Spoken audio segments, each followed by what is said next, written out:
Good evening, students.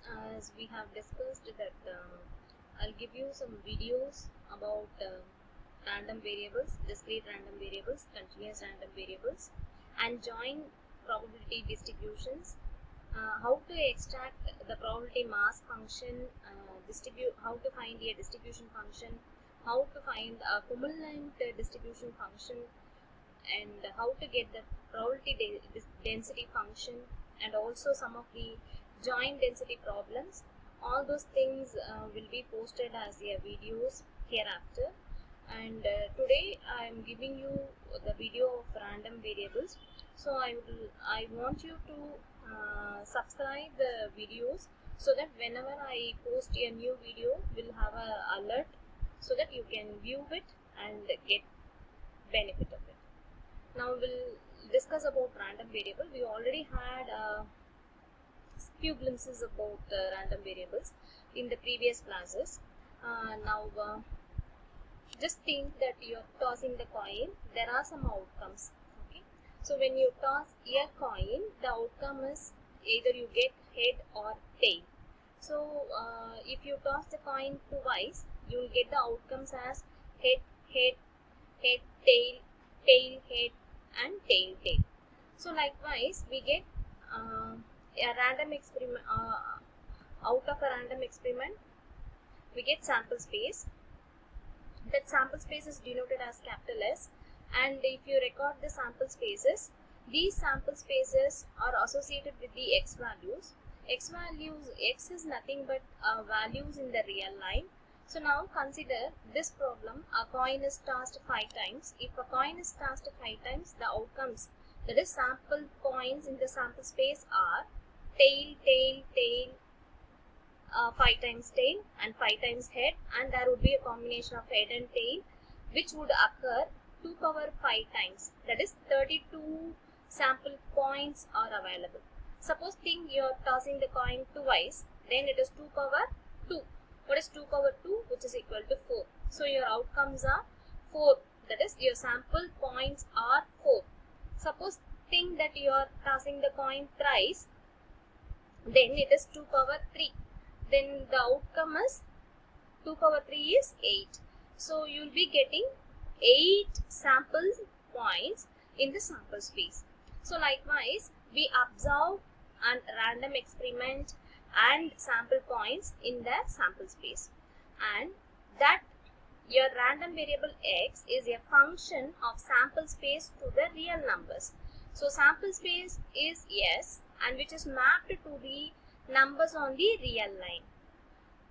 Hence you obtain the random variable. So it is something like you are mapping that random sample points of the random experiment to a value in the real line. Okay, real numbers. Usually we used to denote, I have recently asked a few questions in your test paper, that is find the range of x. So finding range of x is more important, that you are defining the random variable, the appropriate values of a random variable. Okay, so now consider always that capital X, Y, Z are denoted as random variable. That random variable is mapped with a real line, so that value Rx is called as range of x. Okay, for x it would have some range, that is the sample points are mapped with the real line. So how many possible values could the random variable can take, right? So the R of x, suppose a coin is tossed 5 times, then the range of the random variable is counts from 0 to 5. That is, you may have no head at all. Your question is, I would like to note the question one more time. So you are observing how many times the head occur when you toss the coin 5 times. How many times the head would occur when you toss the coin 5 times. So consider on tossing the coin 5 times, on tossing the coin, there is no head at all. So that is 0. On 5 times tossing, there can be 1 head. the maximum possibility is there can be 5 heads. So the range of x, that is Rx, is 0, 1, 2, etc. up to 5. The range of a random variable x shown by R of x or Rx is a set of possible values of x. Okay. Now consider there are few questions. Find the range of each of the following random variable. Suppose I toss a coin 100 times. Let x be the number of heads I observe. So, like the previous question, now consider you are tossing the coin 100 times. Let x be the number of heads I observe. So, how many times you could observe the head? On first trial, there is no head at all, that is 0. On the second trial, there can be one head. The rest of 99 can be tail. So, these are all the possibilities that you are marking. So, 0, 1, etc. up to how many times you can observe the head? At the most 100 times, right? So, because you are tossing a coin 100 times. So, at the most 100 heads can appear, or 0 heads can appear, or any number in between 0 to 100 can appear. Okay. So, now second question. What is the second question? I toss a coin until first head appears. Let y be the number of coin tosses. Okay. What the question is, I toss a coin until the first head appears. Let y be the total number of coin tosses. Okay. So now think that y is the total number of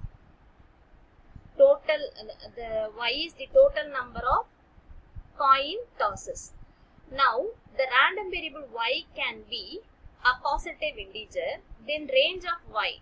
It starts with 1, 2, 3, etc.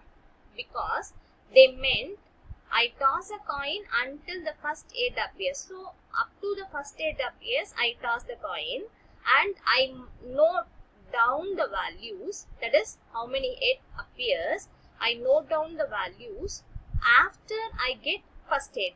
So then what is the range of y? Y is the random variable. Range of the random variable is 1, 2, 3 and etc. which is a natural number, set of natural numbers. Now see the third question. A random variable t is defined as the time in hours from now until the next earthquake occurs in a certain city. Now consider a random variable t is evaluation of time, right? You're just noting down when the next earthquake is going to appear. That is from now to the next earthquake. So think that we cannot say when, and the time point cannot be measured in discrete scale. So we measure it on continuous scale. So it is range of t is interval, a time interval. So you don't know when the next earthquake may appear. So that can be noted as infinity point of time. Okay, so from 0, this 0 is included. So it has given in this kind of bracket, that is square bracket. The infinity is not included. Infinity is not included. So it is given in open bracket like this. We used to call the interval with the semi-closed bracket because the 0 is included, the infinity is not included. That we don't know the last when it would appear, when it would happen. But we started now from this time point, which is considered as 0, until the next earthquake appears.